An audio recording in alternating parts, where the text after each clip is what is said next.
Mesdames et messieurs, chers amis du bout des ondes, bonjour et bienvenue dans votre émission Icône. Cette fois-ci, nous débarquons à la Bourse du Travail pour rencontrer l'un des responsables de l'une des formations syndicales les plus anciennes ici à la Bourse du Travail, la CGTB, entendez, Confédération Générale des Travailleurs du Bénin.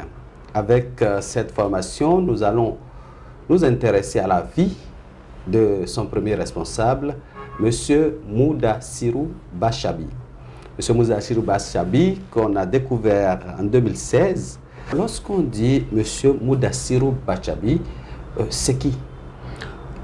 Moudassirou Bachabi, c'est tout simplement un homme né d'une femme et d'un homme. Donc, je suis né d'un père et d'une mère, et voilà, je suis béninois de nationalité, et en tant que tel, je suis né le 20 septembre 1966, donc vous comprenez que je suis en train de talonner la soixantaine. Donc voilà, je suis père de plusieurs enfants, et puis, mais sur le plan professionnel, formation, je suis juriste de formation. Et comme vous l'avez dit tout à l'heure, j'ai fait mes armes dans le secteur de l'emploi surtout, et avec comme leader dans ce domaine le professeur Albert Iwedjire, paix à son âme, parce que j'ai beaucoup milité à ses côtés, et donc ma fibre pour l'emploi est partie de là, et depuis donc je suis resté dans la même logique, aider les autres, disons, à gagner leur pain, aider les autres à créer de la richesse pour vivre de ce qu'ils savent faire. Donc, on va redescendre au niveau de la formation académique, la formation scolaire. Tout a commencé où? À INA. INA, vous savez, c'est le fin fond nord là-bas. Donc j'ai fait mes études primaires à INA, à Perere, et je les ai achevées à Dassa pour entrer au CEG 1 de Dassa, où je suis resté pendant 3 ans avant d'atterrir à Porto-Novo.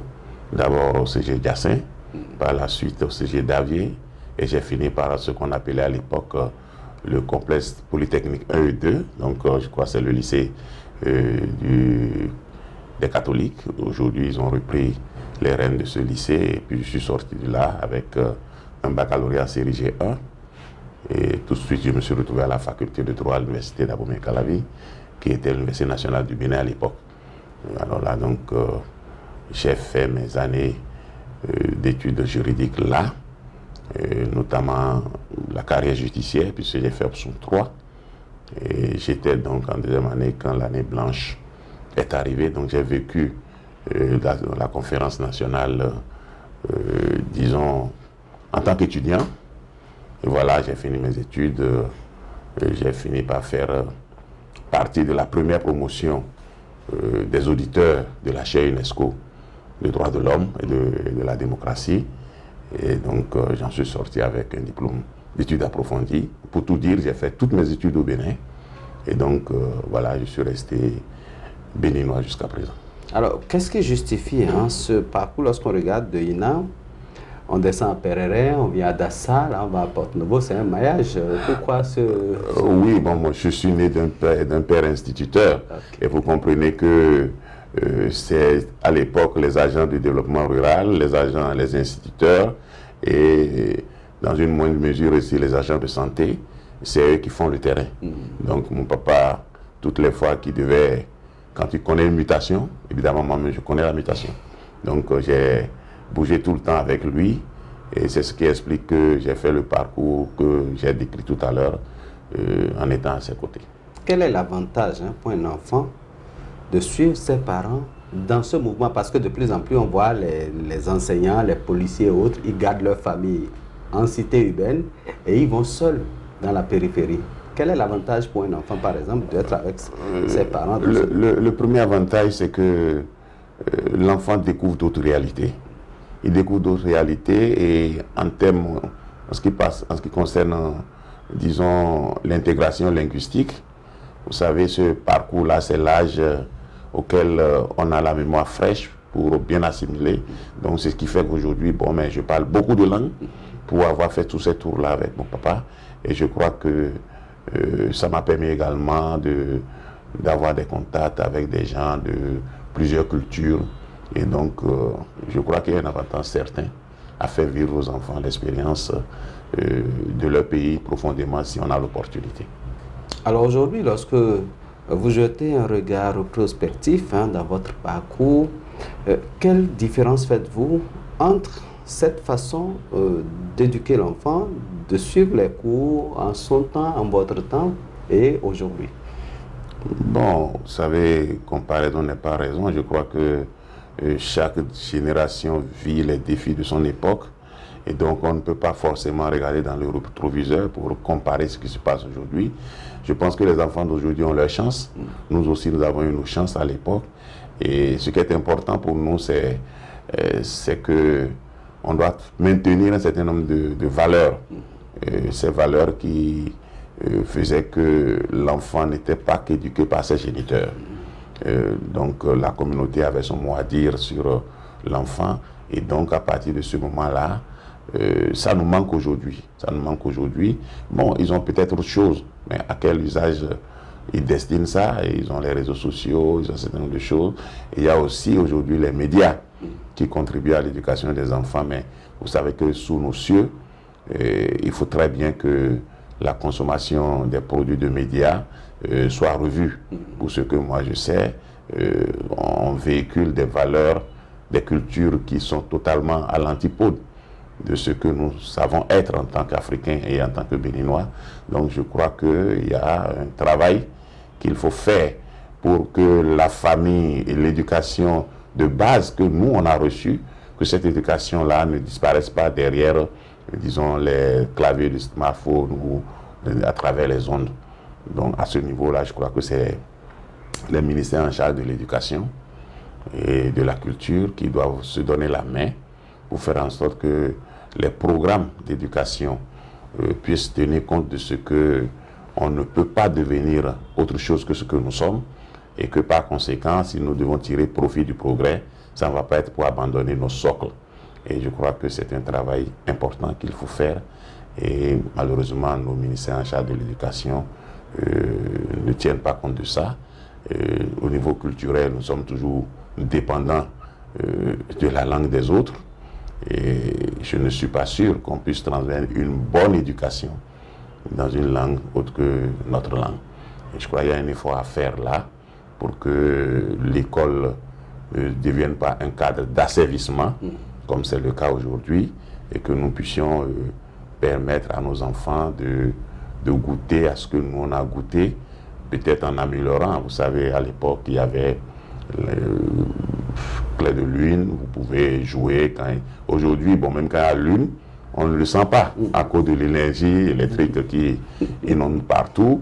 On ne peut plus faire les soirées de contes. Bon, par quoi nous remplaçons ça aujourd'hui? Bon, même les colonies de vacances disparaissent de nos écoles. On n'a pratiquement plus d'internat. Donc il y a beaucoup de choses qui sont en train de partir. Et ces choses-là, comme la nature aurait du vide, ces choses-là, malheureusement, sont remplacées par des vices. Et ces vices-là ne produisent rien aujourd'hui, sauf des comptes performances, des comptes valeurs. Et je crois qu'on gagnerait à faire vraiment une bonne assise qui réintègre notre culture dans notre éducation, qui permette aux enfants d'avoir des racines profondes et non d'être vraiment, avoir des racines légères qui, à un coup de vent, peut faire partie. Vous finissez l'université en quelle année? Bon, mais je finissais l'université, si je peux dire de façon concrète, autour de 92. Voilà. 90. En 92, vous finissez l'université. Et comment s'est passée la transition entre l'université et le monde de l'emploi? Bon, vous savez, nous, on avait une promesse ferme à l'époque, la promesse du chômage. C'est-à-dire qu'on nous avait déjà prévenu que, quel que soit ce que nous allons étudier, qu'on était destiné à chômer parce que les recrutements systématiques avaient été suspendus. Et donc, tout le monde savait qu'on faisait partie de toute première promotion qui devait vraiment, vraiment goûter au chômage.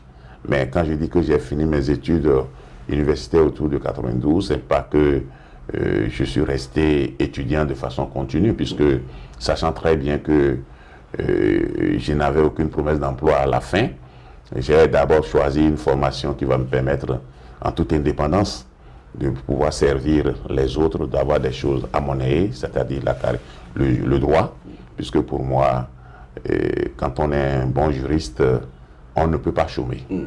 Parce que l'être humain, la vie, c'est le droit. Et par conséquent, on a toujours des services à offrir. Et donc, pour ça, j'ai travaillé pour que je puisse avoir, disons, en tout cas, un background qui va me permettre de faire de monnaie. Donc, très tôt, j'avais déjà initié depuis l'université une agence immobilière avec laquelle j'ai commencé par, au départ, collecter les loyers, tout ça là. Ça me permettait quand même d'avoir mon pourcentage, de faire des démarches pour que les gens accèdent au foncier, tout ça. Donc j'ai fait tout ça et j'avais ma petite boutique au marché de Godomé là. Et j'y étais avec mon épouse qui m'accompagnait dans tout ça. Et donc, je n'ai vraiment pas connu le chômage, véritablement pas. Et ça a consolidé encore ma posture lorsque j'ai fait la rencontre du professeur Théo Aigret, parce que là, j'ai eu une très bonne définition de l'emploi qui finalement m'a convaincu du fait que ne chôme que qui veut vraiment. Comment s'est passée cette acquaintance avec cet illustre homme Vous savez, avec la conférence nationale, les esprits ont été libérés. Et donc, il avait marqué quand même beaucoup de points au cours de cette conférence, notamment à travers le rapport général, tout ça là. Mais il avait, disons, un projet qui faisait rêver. Et donc, nous, à l'université, on était déjà en transition entre l'université et la vie, quand la conférence prenait fin. Et donc, il y avait une floraison de partis politiques. Et donc, tout naturellement, vous savez, à l'époque, le réflexe, c'est d'appartenir à un parti dont le leader n'est pas très loin de vous, du point de vue centre, du point de vue région. Et donc, mais à l'époque, j'avais compris que on avait besoin d'aller à une école. Et puis pour moi, notre cause commune offrait véritablement à l'époque l'opportunité d'apprendre, de s'affirmer et de faire en sorte que la politique ne soit plus vraiment un jeu d'amateurs. Donc j'ai compris que je pouvais apprendre à ses côtés et il était l'un des rares leaders qui était accessible. Parce que peut-être il était le moins fortuné de ces leaders, les gens qui avaient l'argent et ils avaient tellement de barricades autour d'eux. Alors donc lui, sur un coup de claque, quand tu demandes à le rencontrer, il te reçoit. Et donc, à l'époque, paix à son âme, j'y suis allé vers lui par un ami, frère qui est décédé aussi, Jérôme Acclamavor. Donc c'est par lui que je suis rentré à notre cause commune. Et bon voilà, on a commencé effectivement, c'était une belle expérience. Alors, vous faites cette expérience, mais comment vous avez atterri alors dans la fonction publique? Je crois que c'est le programme d'emploi du professeur Théo Aigret quand il est arrivé aux affaires. Et à l'époque, son ministère s'appelait MPREPRE, donc ministère du plan, de la prospective, de l'emploi, un truc comme ça. Donc il y était et donc il avait donné à cette jeunesse qui appartenait à son parti, disons, l'énergie qu'il faut pour aller à la recherche, disons, de l'emploi comme étant une quête qu'on peut faire de n'importe quelle position. Et donc par rapport à ça, il avait donné une dynamique en ce qui concerne le fonds de solidarité pour l'emploi, c'était FSE.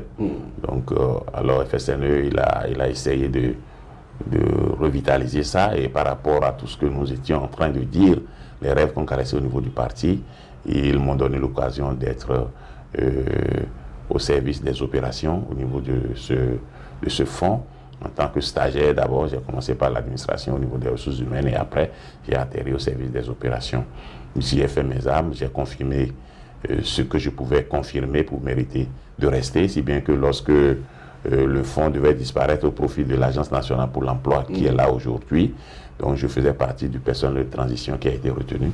Et donc, je suis rentré dans le secteur, je ne suis pas sorti, j'y suis aujourd'hui actuellement et j'officie en tant qu'agent de l'ANPE.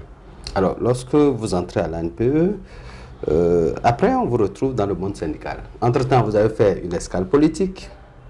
Comment ça s'est passé?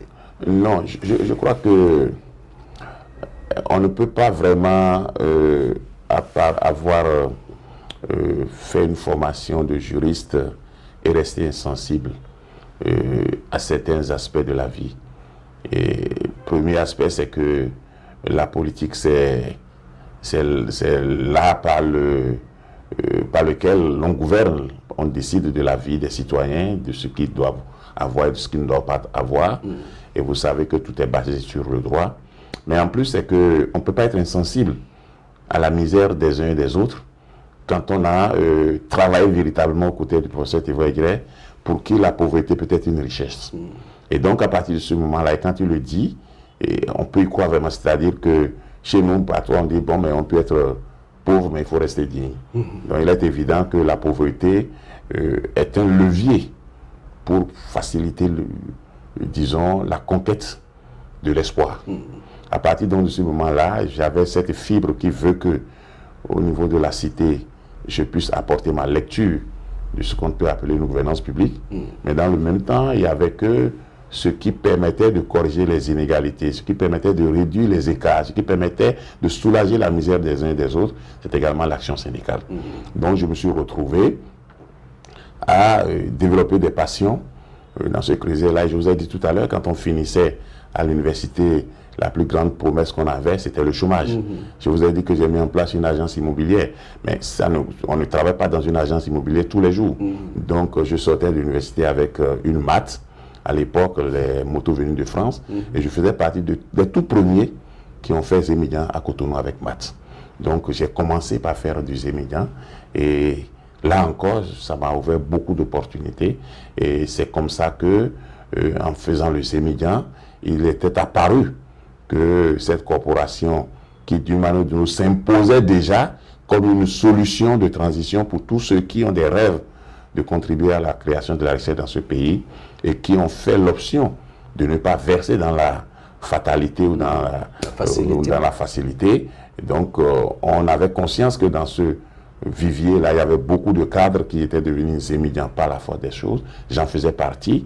Et donc, l'idée d'organiser la corporation pour permettre, pas pour maintenir les gens dans la précarité, mais pour faire en sorte que les conditions de travail, les difficultés que les gens rencontrent puissent être gérées au mieux des intérêts des intéressés. Donc, nous avons donc travaillé, et c'est pour cela que, au niveau de la CETB, qui était très sensible à ces aspects-là, j'ai été approché par les responsables d'alors.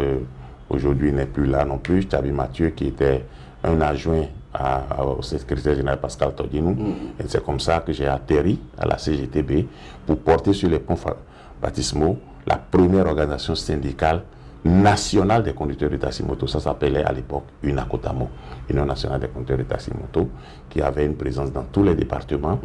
Et donc, ma formation doublée également du leadership de la CGTB à l'époque avec Pascal Todinou. On a donc construit autour du conducteur de taxi-moto. On a eu un centre de santé pour les conducteurs de taxi-moto. On a eu une boutique de pièces de rechange pour les motos. Donc, on a travaillé sérieusement et donc, ça a permis de commencer par normaliser aussi bien les relations entre les propriétaires de motos et les conducteurs. Et donc, on a fait du progrès. Naturellement, il y a eu de plus en plus des organisations de Zémidjan et nous sommes retrouvés dans un creuset avec beaucoup d'organisations et chaque commune a commencé par avoir, disons, son organisation. C'est comme ça que je suis arrivé dans le monde syndical. Et je n'y suis plus ressorti parce que, bon, il fallait regarder un peu le gonflement du secteur informel qui devenait, bon, c'était une opportunité d'emploi, mais ça devenait une gangrène pour l'économie aussi. Il fallait travailler là-dessus et c'est comme ça qu'on a créé la première fédération des syndicats du secteur informel et c'est la CETB qui l'a lancé. Nous avons continué le chemin. J'ai porté tout ça pour finalement créer ce que j'ai appelé le centre d'assistance juridique aux salariés, CAJAS, qui a été la première entité qui a traité juridiquement les problèmes d'emploi dans le milieu syndical. Donc j'y suis resté et puis bon voilà. Alors aujourd'hui vous êtes le secrétaire général depuis le départ de Todinou en 2016. Dites-nous, cette expérience de secrétaire général, qu'est-ce que cela vous a apporté? Comment ça se passe? Comment ça se passe avec vos syndiqués? Qu'est-ce que cela vous a apporté de manière conséquente? D'abord, ça a continué par renforcer ma conviction que la misère n'est pas une fatalité et qu'il est possible de faire en sorte que demain ne soit clos pour personne. Donc à partir de ce moment-là, mes expériences, ça a renforcé mes capacités de dialogue, puisque de toutes les façons, le syndicat c'est aussi ça. Et comme la CETB est vraiment une école de bonne facture, oui, là aussi on a appris à renforcer nos aptitudes de démocrates. Parce que c'est pas toujours facile également que l'on accepte les règles du jeu et qu'on puisse les vivre sans état d'âme. Je crois que la CGTB m'en a apporté beaucoup. J'ai rencontré des gens formidables à la CGTB qui avaient de la conviction, des gens qui vraiment avaient un don de soi vraiment illimité. Et donc aujourd'hui, fort de cette expérience-là, je peux dire que je suis un homme qui pourrait être appelé vraiment à d'autres responsabilités aujourd'hui. Et c'est pour cela que mes efforts, c'est faire en sorte que, au terme de mon second mandat, je puisse aller capitaliser ce parcours-là ailleurs. Alors, vous avez, depuis votre arrivée, d'ailleurs depuis le départ de Pascal Todjinou, de Gaston Azoua, de Dieudonné Lokossou, de Glélé et autres, on a comme l'impression que le syndicat s'est retrouvé dans une situation ambiguë, notamment fragilisé. On ne sent plus cette fougue-là qui animait donc vos prédécesseurs. Qu'est-ce qui a pu justifier une telle chose? Bon, vous savez, quand on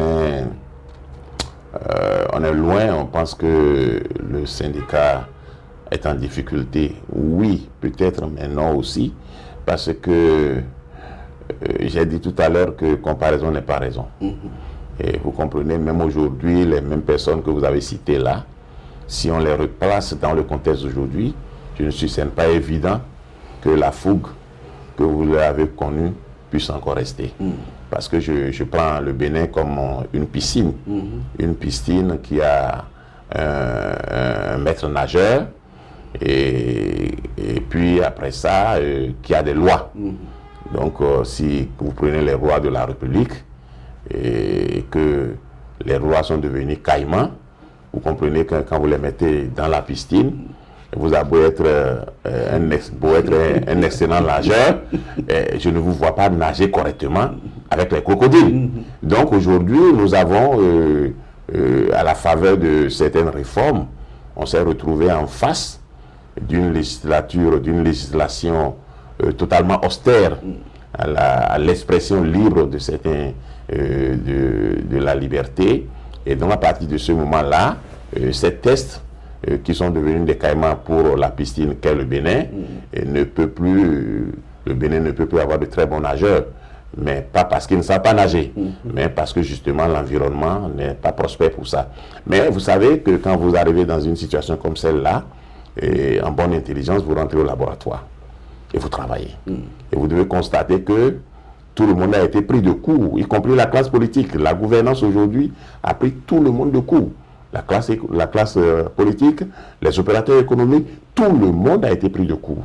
Pas parce que ce qui se fait est extraordinaire, mais on a été moulé dans un système qui faisait que, bon, mais chacun pouvait être un petit roitelet quelque part et puis dicter sa loi, tout ça là. Mais aujourd'hui, l'autorité de l'État a été affirmée. Affirmée peut-être de façon extrême, mais de toutes les façons, on n'a plus l'État de Bénin comme ce que nous avions avant. Donc, à partir de ce moment-là, ça impose pour chacun des ajustements. Donc, le temps de l'ajustement, d'abord digérer la rupture, c'est-à-dire digérer le fait que les commandes prennent cette allure, et puis après, se positionner, rentrer en laboratoire, c'est tout à fait normal qu'on ne sente pas une fougue dans l'air pour le mouvement syndical. Mais ça ne veut pas dire que les acteurs, les leaders que nous sommes aujourd'hui, que nous ne faisons rien. Et vous allez constater qu'on s'est rendu compte qu'il faut reconstruire les rapports de force. Et reconstruire les rapports de force, c'est de donner les moyens aux organisations syndicales de discuter d'égal à égal avec les autres partenaires qui sont le gouvernement et les employeurs. Donc, dans cette logique, vous avez constaté que on a tenté premier regroupement que nous avons appelé le G6, où il y avait 6 confédérations qui faisaient l'effort. On a même une charte d'unité d'action parce qu'on s'est dit l'émiettement n'est pas à l'avantage du mouvement syndical. Cette expérience, à l'épreuve des troisièmes élections nationales, professionnelles, ça n'a pas résisté. Et vous allez constater, depuis à peu près 2 ans, il y a une autre initiative que nous avons appelée Aube Nouvelle, qui fait son chemin. Qui aujourd'hui, quand vous prenez tout le secteur de l'éducation, c'est la première force syndicale du pays, donc sans laquelle on ne peut pas vraiment discuter des problèmes de l'éducation au niveau du Bénin. C'est déjà ça. Donc, au fur et à mesure que nous allons évoluer dans les secteurs, cette force-là va certainement s'imposer pour cristalliser un peu l'énergie syndicale autour de valeurs qui pourraient permettre de relancer la machine syndicale. Mais la machine syndicale, si elle est relancée aujourd'hui, elle va être une machine d'argumentaire. Elle va être une machine de professionnels. C'est-à-dire que, oui, on va certainement hausser le ton, mais on va beaucoup plus travailler pour fournir des arguments qui permettent que les gens comprennent que nous savons de quoi nous parlons. Aujourd'hui, si nous demandons, par exemple, qu'on augmente ci, qu'on augmente ça, nous devons être en mesure d'abord de produire les chiffres qu'il faut, mais aussi de pouvoir les défendre. Ça, c'est un pas. Mais on s'est rendu compte aujourd'hui également que le mouvement syndical est interpellé autrement aussi. L'interpellation, c'est quoi? C'est que tout ce que nous vivons aujourd'hui comme difficulté, ce sont les sphères de décision qui nous créent ces difficultés. Vous prenez une assemblée nationale où des députés s'asseyent et votent comme ils veulent, parfois de jour comme de nuit, de toutes les façons, ils votent des tests, et parfois, ils sont obligés d'aller demander à la Cour de leur expliquer ce qu'ils ont voté. Il y a un problème qui va, il y a un problème. Et vous avez une justice également qui peine à être équitable. Bon, et vous avez, disons, un exécutif qui produit et pond des réformes en oubliant l'humain sur beaucoup d'aspects. Alors, mais comment est-ce qu'on peut corriger ça? On ne peut corriger ça que lorsque les syndicats vont se donner les moyens d'influencer les sphères de décision, en étant présents ou en ayant les complicités qu'il faut dedans. Et vous avez vu, j'ai toujours l'habitude de retourner un peu à l'expérience de l'ANR, l'Assemblée nationale révolutionnaire. Vous savez, les meilleurs tests que nous avons eu dans ce pays, qu'on le veuille ou pas, c'était pendant la période révolutionnaire. Parce qu'on avait une Assemblée nationale révolutionnaire où il y avait des étudiants, il y avait des paysans, il y avait des artisans, toutes les catégories socio-professionnelles. Donc c'était une assemblée de catégories socio-professionnelles. Ce n'était pas une assemblée d'idéologues. Donc, et là, quand un test de loi arrive, eh bien, l'artisan regarde qu'est-ce qui me concerne dedans, qu'est-ce que je gagne. Le journaliste dit, mais écoutez, qu'est-ce que la presse trouve dedans. Ainsi de suite. Et donc, quand on a fait la somme des intérêts, on fait un arbitrage et on prend un test où tout le monde peut se mirer et se voir. Aujourd'hui, vous savez que nous avons une assemblée élitiste qui envoie, où on a des gens, des hommes de science qui ne sont pas dans la pratique. Nous avons des opérateurs économiques. Et quand ceux-là se retrouvent, vous comprenez qu'ils font de la philosophie politique et de la philosophie économique. Les tests qui vont sortir de là ne peuvent pas intégrer l'humain, puisque justement le quotidien de l'humain, eux, ils ne le vivent pas. Ils sont là, mais ils sont déconnectés. Donc, à partir de ce moment-là, nous savons très bien qu'il faut, resserrer les rangs au niveau syndical pour que nous puissions avoir une machine syndicale capable de discuter professionnellement et de poser des arguments à des réformes qui sont nuisibles. Mais dans le même temps aussi, nous devons travailler à faire en sorte que les sphères de décision de ce pays ne nous échappent pas totalement. Il faut y être présent d'une manière ou d'une autre, de toutes les façons. C'est un enjeu majeur pour nous aujourd'hui et je crois que l'ensemble du travail que nous faisons aujourd'hui, en tout cas en tant qu'entité au niveau de la bourse du travail, avec tout ce que nous essayons de construire aujourd'hui, nous savons qu'il faut un mouvement syndical fort, plus professionnel, mais il faut également un mouvement syndical qui ne soit pas réfractaire, disons, à l'action politique, à la gouvernance publique. Et je terminerai en disant que, de façon erronée, on a toujours dit que le syndicat est apolitique et la confusion est tout nette. Le syndicat est apolitique parce que simplement, je ne peux pas prendre la CETB en tant que secrétaire général de la CETB pour dire je postule, je vais à une élection politique. C'est pas possible. Mais on ne peut pas demander à un animal politique, un homme qui gère une organisation, d'être apolitique. Et puis maintenant, quand vous êtes un syndicat et que vous n'avez pas une vision, vous n'avez pas un rêve, un projet humain, vous ne pouvez pas rectifier la gouvernance qui est en face de vous. Puisque notre rôle, c'est de dire, votre choix n'est pas bon pour le peuple. Mais s'il n'est pas bon, ça veut dire que vous savez ce qui est bon. À partir donc de ce moment-là, aucun syndicat ne peut être neutre. Il doit avoir un courant, il doit avoir une vision de la société. Et ce qu'on demande, c'est que lorsque finalement le syndicat va vouloir faire prospérer son projet, son rêve pour le pays, ça ne sera pas sous la forme syndicale. Il aura fallu revêtir, disons, la posture que la Constitution a existé, à savoir que la vie politique s'anime par les partis politiques. Alors, on est en plein dans les négociations gouvernement central syndical. On sent un peu plus de dédain ou de désengagement des centrales syndicales par rapport à cette rencontre-là. Qu'est-ce qui justifie cette ambiance de méfiance, de manque de confiance? Non, je ne crois pas qu'il y ait un dédain particulier. Je vous ai dit tout à l'heure que nous avons une Assemblée nationale qui vote des textes qui n'ont rien à voir avec les réalités véritables qui intègrent l'humain. Nous avons un gouvernement qui fait ses réformes, qui a son carnet de bord, qui évolue sur son chantier.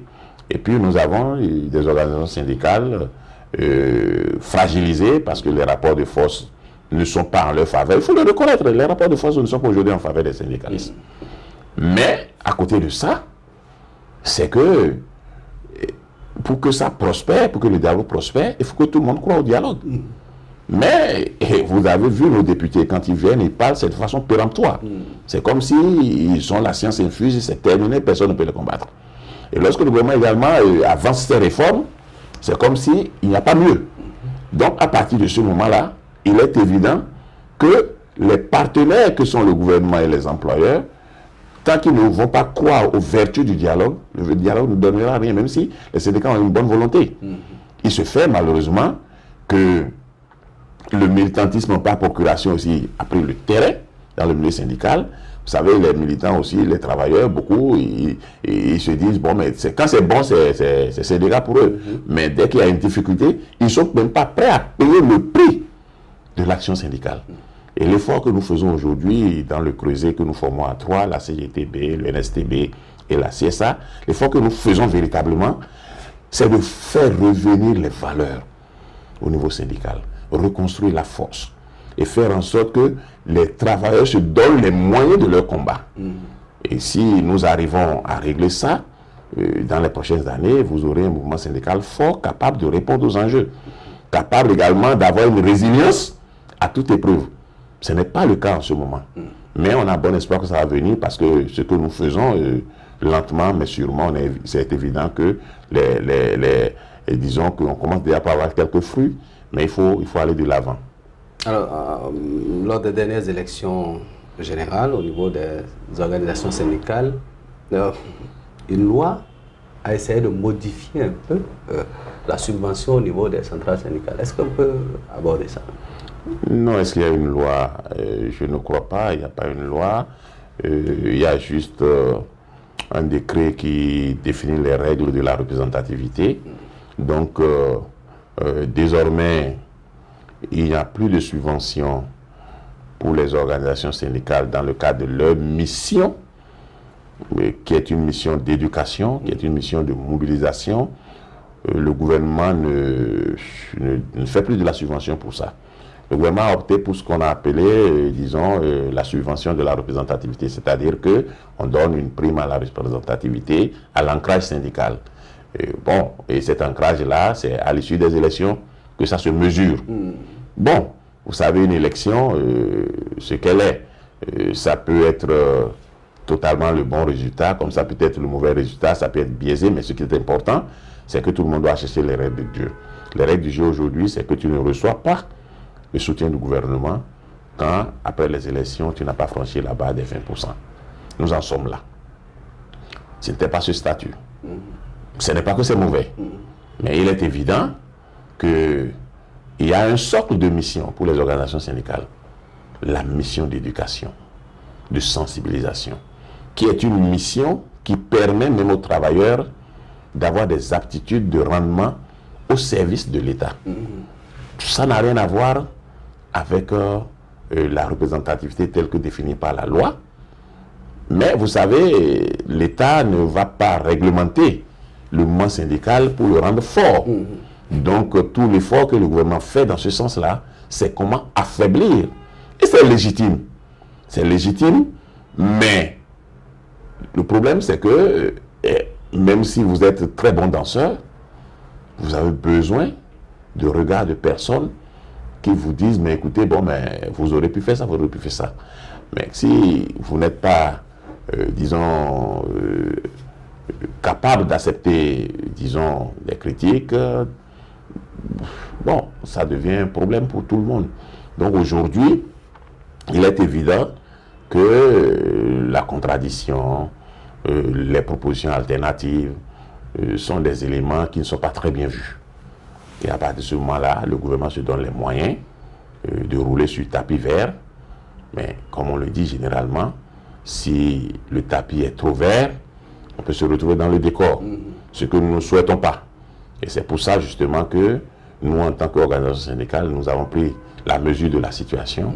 On a dit, bon, ok, reconstruisons nos forces, travaillons à faire en sorte que nous soyons en mesure de défier, et en termes de rapport de force, pas pour mettre à genoux un gouvernement, mais pour amener le gouvernement à comprendre que toute action qui exclut l'humain n'est pas bienvenue. Alors, est-ce que la maîtrise de landerneau syndical par le régime du président Patrice Talon n'a pas permis un développement certain au niveau, n'est-ce pas, de l'éducation, de la santé, de tous les secteurs? Bon, vous savez, ça dépend de quel regard vous portez sur les résultats qui sont là. Il est évident que les chiffres qui sont communiqués de façon officielle disent que le Bénin se porte très bien.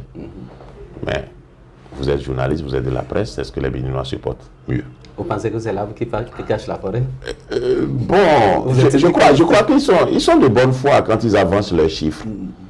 Mais avancer les chiffres et ignorer le quotidien, ça peut afficher un certain mépris. Et puis même parfois, ça peut ressembler vraiment à de l'autosuffisance qui ne parle pas. On sait, on voit un peu, oui, il y a quelques ouvertures, il y a quelques progrès qui sont réalisés. Il y a même des réformes qui sont salutaires par rapport, disons, à la sécurité des finances, un certain nombre de choses. Il y a plein de choses qui sont bonnes.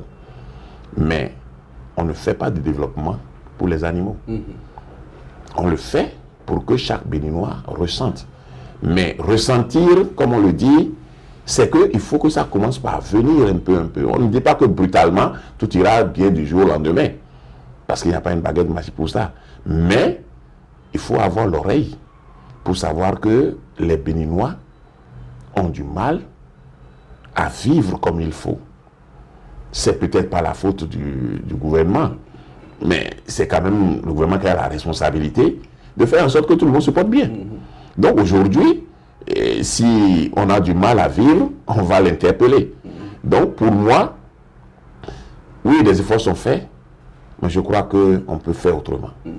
On peut gérer autrement le Bénin de nos ancêtres pour que les Béninois se sentent à l'aise. Et cette solution-là, je crois que 2026 nous permettra d'expérimenter une vision qui permette de dire oui, on peut faire les progrès que nous réalisons aujourd'hui, mais en même temps aussi, on peut mieux vivre. Parce que ce n'est pas compliqué de permettre à chaque Béninois d'accéder à l'essentiel en tout temps et en tout lieu. Ça, on peut le faire. C'est une question de priorité. Et donc, si nous sommes d'accord pour dire, remettons, disons, à plat la situation, regardons un peu nos intelligences, faisons les options qui nous permettent de nous sentir mieux, et pourquoi pas, on pourra trouver la formule qu'il faut pour que, oui, les ambitions des uns et des autres soient prises en compte, mais en même temps qu'on sache qu'on a un socle d'humanité qu'aucune politique ne doit faire disparaître. Est-ce que vous pensez, par exemple, que les lois qui ont été votées par rapport à la loi sur l'embauche, les questions liées à l'emploi, les questions liées à l'épanouissement du travailleur, pourront subir une relecture un jour?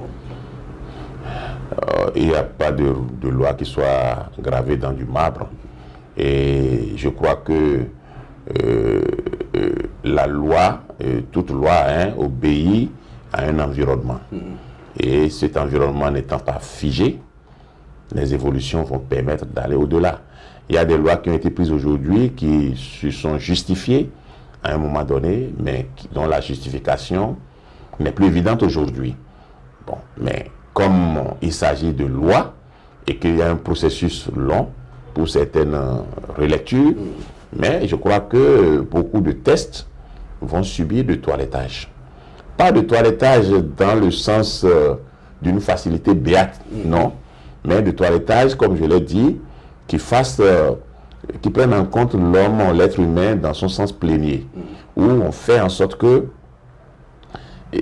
il ne soit pas possible de lire une loi ou de légiférer en ne regardant pas quel va être son impact sur l'humain.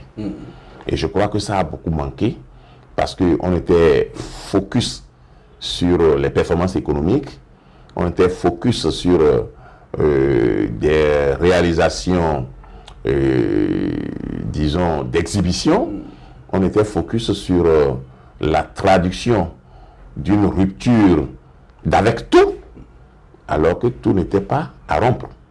Donc il y a tout ça qu'on peut sereinement, et pour moi, 2026 est une opportunité de transition qu'il ne faut pas rater. Alors, à revenir à vous, qu'est-ce qui vous a le plus marqué dans votre séjour à la CGTB? J'ai découvert avec beaucoup de regrets que le militantisme n'est plus au beau fixe. J'ai découvert également que beaucoup de leaders syndicaux sont réduits à leur propre personne. J'ai découvert aussi que les choses qui sont reprochées aux acteurs politiques, on peut les reprocher également aux syndicalistes. Et j'ai découvert enfin qu'il y a vraiment de l'espoir aussi, et que cet espoir-là, on n'a pas besoin d'être tous ensemble pour l'entretenir, et que ceux qui l'ont compris se mettent déjà ensemble pour le faire. Vous êtes venu pratiquement avec l'avènement du gouvernement de la rupture, vous partez pratiquement avec le même système. Quelle sera la destination de Moudassirou Bachabi après ce séjour syndical? C'est évident, et vous devez bien constater que ma destination ne sera que politique. Pour la simple raison que je pense que les leaders syndicaux qui ont marqué, disons, la vie des travailleurs par le combat, ne peuvent pas quitter la boue du travail et éviter de capitaliser ce qu'ils ont connu ici.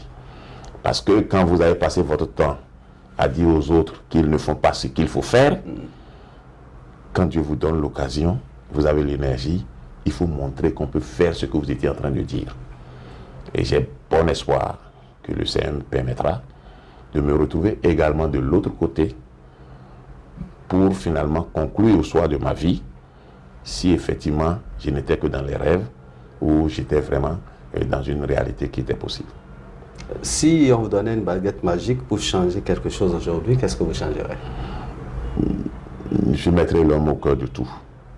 Je mettrai l'homme au cœur de tout, ce qui ne semble pas être le cas aujourd'hui, parce que vous voyez, on a pris des mesures drastiques pour embellir la ville de Cotonou, la plupart de nos villes. On a rasé de petits commerces, on a renvoyé les gens, bon, mais on ne les a pas repêchés. On a fermé beaucoup d'entreprises publiques, on n'a pas pensé, disons, à la reconversion, à la réinstallation, à la réinsertion. On a continué par fonctionner avec un système éducatif, avec un personnel à statut précaire, et vous comprenez que, est-ce que la précarité peut enseigner la solidité? Si ce n'est pas que nous avons un génie béninois qui fait que l'esprit de sacrifice est présent, et donc cet esprit de sacrifice-là ne va pas être éternel. Pour que nous ne produisions pas des rebelles à terme, il faut changer la donne. Il faut changer la donne, je n'ai pas dit de... je n'ai pas dit de balayer la situation. Je dis qu'il faut changer la donne. Il faut changer la donne en se disant, oui, ceux d'hier ont fait des choses. ceux d'aujourd'hui sont en train de faire des choses. Mais il y a d'autres personnes qui ne sont pas encore révélées à ce pays, qui peuvent encore faire des choses. Donc, si je vais être très clair, le gouvernement du président Yahya Bouni a fait ce qu'il a pu en son temps. Et je crois que le gouvernement de Patrice Talon a fait également et est en train de faire ce qu'il peut. Maintenant, les personnes qui ont accompagné l'un et l'autre, il y a de bonnes personnes dedans, il y a de mauvaises personnes dedans, mais dans tous les cas, il faut un peu de tout pour faire un pays.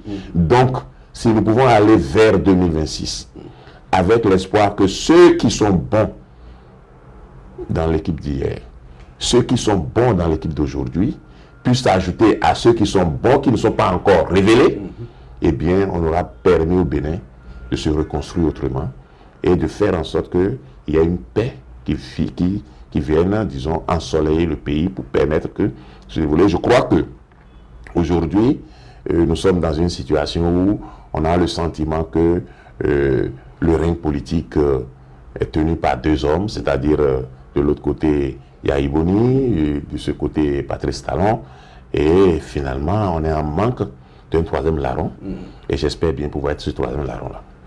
Alors, quel est votre rêve, hein? Parce que là, cette entrevue est en train de tirer vers sa fin.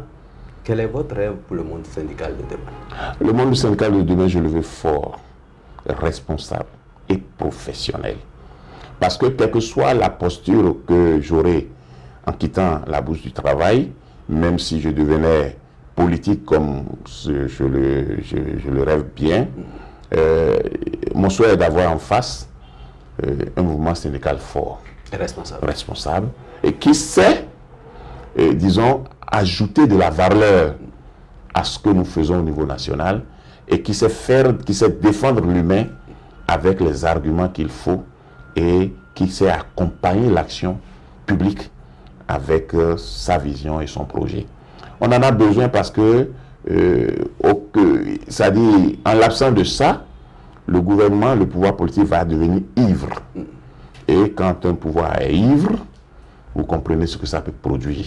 Et il n'est pas souhaitable que nous soyons dans un pays où les compartiments ne jouent pas leur rôle. Les syndicats sont nécessaires pour attirer l'attention sur ce qui met à mal l'humain, mais également sont nécessaires pour faire des propositions alternatives, pour que des choix s'opèrent au profit de tous. Et c'est comme ça également que les acteurs politiques sont nécessaires pour que la gouvernance publique permette que les uns et les autres trouvent leur compte. Il est évident que aucune force ne doit rechercher l'écrasement de l'autre. Mais les forces doivent s'accepter et que chacun joue son rôle en temps opportun et que s'il y a grabuge, qu'on puisse s'asseoir pour discuter, négocier et surtout qu'on rétablisse la confiance. Parce qu'aujourd'hui, cette confiance a pris un grand coup. On ne sait plus si c'est le gouvernement qui ne fait pas confiance aux syndicalistes ou c'est les syndicalistes qui ne font pas confiance au gouvernement, mais de toutes les façons, les deux se jettent la pierre. Et de ma position de secrétaire général de syndicat, je crois que, en même temps que je suis déçu de l'état du dialogue, et je pense également que nous avons une responsabilité dans la restauration du dialogue, à commencer par les travailleurs eux-mêmes, qui doivent accepter de prendre leur destin en main. On ne s'assied pas sur deux chaises pour obtenir un résultat. On ne s'assied pas sur des chaises pour obtenir un résultat, parce qu'après tout aussi, c'est les mêmes travailleurs qui sont militants dans les chapelles politiques que nous connaissons. Donc, il est évident que c'est un Bénin fait des Béninois, même, et heureusement, c'est toujours les Béninois qui doivent faire en sorte que le Bénin progresse. Donc, pour moi, si on peut sortir, si on peut aborder 2026 avec un mouvement syndical totalement remodelé, avec un projet de société, un rêve qui peut faire école, un rêve auquel le politique peut emprunter des éléments pour construire le Bénin de demain, et je crois que ce serait déjà quelque chose de gagné. Et maintenant que la classe politique également travaille à promouvoir certaines valeurs qui sont des valeurs disons, de démocratie, des valeurs de dialogue, des valeurs de choix stratégiques, mais de choix qui sont des choix consensuels sur un certain nombre d'éléments, en nous disant, c'est vrai, on ne va pas négocier tout, mais il y a l'essentiel qu'on doit négocier, parce que l'être humain reste toujours au milieu de tout et qu'il incarne un certain nombre de besoins Et c'est ces besoins qui font la richesse d'un pays, parce que c'est la richesse de la satisfaction de ces besoins-là qui crée la production, et forcément c'est la production qui enrichit un pays. Un mot à l'endroit de la jeunesse? Bon, mais je ne sais pas si vraiment il y a de vieux. Pour moi, tout est dans l'état d'esprit. Et parfois on dit jeunes, mais on les voit à l'œuvre, ils sont pires que ceux qu'on dénonce. Et parfois on dit vieux également, et vous vous rendez compte que peut-être que c'est comme s'ils n'ont pas eu d'adolescence, tout ça là. Donc ce qui est important pour moi, c'est quel type de citoyen nous voulons pour le Bénin. Et c'est à ce niveau qu'il faut travailler. Et je crois que les programmes scolaires doivent faire que, quel que soit l'âge que l'on a dans un pays, qu'on ait déjà une conscience du bien public, qu'on ait une conscience de la patrie, et qu'il ne soit pas possible de négocier certaines valeurs. Et donc on a besoin de bâtir des citoyens, et non des gens qui sont vieux ou âgés, jeunes. Pour moi, l'âge, la génération, c'est des conflits inutiles. Baptisons des citoyens et faisons en sorte que nous ayons des Béninois prêts à répondre aux obligations. Vous savez que si nous sommes en difficulté aujourd'hui, et que par exemple on regarde un peu ce qui se passe au nord avec les attaques terroristes, tout ça là, en principe, pour que nous soyons en tant que Béninois, on devait être prêts à prendre les armes pour aller au front, qu'on soit militaire ou pas. Mais si déjà même parmi les militaires, ils se cherchent pour y aller, vous comprenez qu'on n'a pas réussi à bâtir vraiment le citoyen, on n'a pas réussi à bâtir le patriote, et c'est de ça que nous avons besoin. C'est autour de ces valeurs-là que nous allons construire un Bénin nouveau. C'est autour de ces valeurs-là que nous allons, disons, éviter ce qu'on appelle le conflit de génération, que la jeunesse ou la VS devienne une incantation que les gens mettent devant pour accéder à des positions. Pour moi, un Béninois bien bâti devait à n'importe quel âge saisir sa chance et puis servir son pays. Votre mot de fin? Un mot de fin, c'est de vous remercier pour le travail que vous faites et espérer que 2026 va faire lever une aube véritablement nouvelle sur le Bénin, et que fort de ça, la bipolarisation de la vie politique va s'estomper pour que des idées, des courants s'expriment et portent le Bénin avec des valeurs sûres. Mais je crois aussi que c'est important pour nous de revoir le système éducatif, parce que tout part de là.